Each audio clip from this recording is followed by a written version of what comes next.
സ്വപ്നത്തിലെന്തോ കണ്ട് പേടിച്ചാണ് ഉസ്മാനിയ ഖലീഫയായിരുന്ന സുൽത്താൻ സുലൈമാനുൽ ഖാനൂനി ആ രാത്രി പൊടുന്നനെ ഉറക്കത്തിൽ നിന്നുണർന്നത്.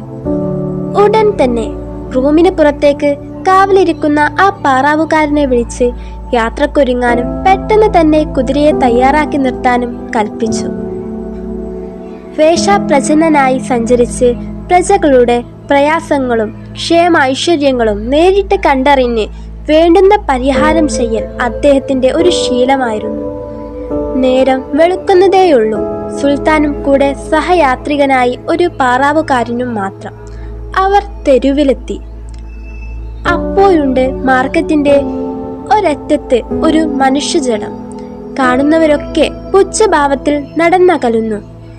എന്തൊരു കാഴ്ചയാണിത് റബ്ബേ! സുൽത്താൻ നെടുവീർപ്പിട്ടു. ഉടൻ തന്നെ അവിടെയുള്ളൊരുത്തനോട് സുൽത്താൻ ചോദിച്ചു, സുഹൃത്തെ, ഇതാരുടെ മയ്യത്താണ്? ഇവൻ ഈ നാട്ടിലെ കുപ്രസിദ്ധനാണ്. മുഴുക്കുടിയനും വേശ്യാലയത്തിൽ നിത്യസന്ദർശകനുമായ ദുഷിച്ചവനാണവൻ. ഭാര്യ മാത്രമേ അവനുള്ളൂ. കുടുംബമോ മക്കളോ ഇല്ലാത്ത ഹതഭാഗ്യനാണ്. അതാണ് ഈ മയ്യത്തിനെ ഒരാളും തിരിഞ്ഞു നോക്കാത്തത്. സുൽത്താന് ദേഷ്യം പിടിച്ചു. ആരായാലും മുത്തുനബി സല്ലല്ലാഹു അലൈഹി വസല്ലമയുടെ ഉമ്മത്തിൽപ്പെട്ട മനുഷ്യനല്ലേ. സുൽത്താൻ സുലൈമാൻ ഉടൻ തന്നെ ആ മയ്യത്തും ചുമന്ന് അന്വേഷിച്ച് മയ്യത്തിന്റെ വീട്ടിലെത്തി. അവിടെ അദ്ദേഹത്തിന്റെ ഭാര്യ മാത്രമേ ഉണ്ടായിരുന്നുള്ളൂ.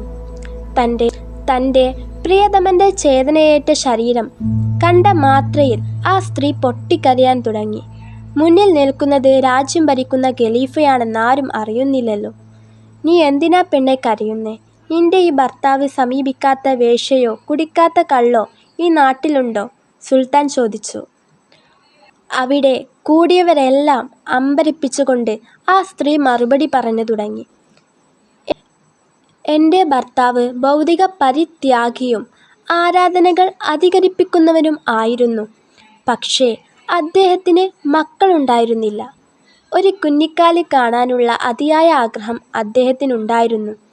അതിനുവേണ്ടി അദ്ദേഹം കയ്യിലുള്ള പണം കൊണ്ട് അങ്ങാടിയിൽ നിന്ന് കള്ള് വാങ്ങിക്കൊണ്ട് വീട്ടിലേക്ക് വരും. എന്നിട്ട് ആ കുപ്പിയെല്ലാം ഇവിടെയുള്ള കുഴിയിലേക്കെറിഞ്ഞ് എൻ്റെ ഭർത്താവ് പറയും, അൽഹംദുലില്ലാ, അല്ലാഹ് മുസ്ലിം യുവാക്കളിൽ ഈ കള്ള് കാരണമായി ഉണ്ടാക്കുമായിരുന്ന ദോഷങ്ങൾ അല്പമെങ്കിലും എനിക്കില്ലാതാക്കാൻ സാധിച്ചല്ലോ. തെരുവിൽ വ്യഭിചാരം തൊഴിലാക്കിയ വേശ്യകളുടെ അടുത്തേക്കും അദ്ദേഹം പോവാറുണ്ടായിരുന്നു. ഇന്നാരുമായി വ്യഭിചരിക്കാത്ത വീട്ടിലേക്ക് മടങ്ങിപ്പോകണം എന്ന നിബന്ധന അവരുടെ മുമ്പിൽ വെച്ച് അവർക്കൊരു ദിവസത്തേക്കുള്ള കൂലി അദ്ദേഹം കൊടുക്കുമായിരുന്നു.